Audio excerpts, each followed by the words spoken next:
So you're voting number one for Grace O'Sullivan. Yeah. Why so? Well, I know Dennis well, and he's vouching for her. And basically, I don't know anybody else anymore. That's the truth. Well, I mean, MEP, so it's, I don't mean a lot. You know, your local politicians that we're in contact with.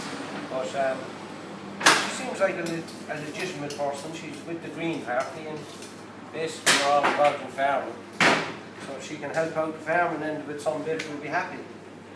Have you been a Green voter before? Have you been disappointed by them? Never ever voted Green before. What did you make of them in the last government? How can a party with no power? A party with no power has to how would I say? Has to settle. It's like Labour has to settle. They haven't got the power. But the Greens accomplished an awful lot of their agenda, but they also had to go the other way.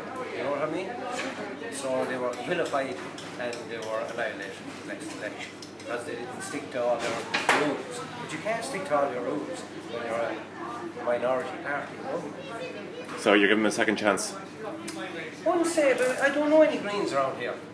That's the truth. I mean, if there was a fella coming in here now and it was a local chap in the Green Party, then I'd talk to him. I really don't know any Green people going for local government or anything. Okay.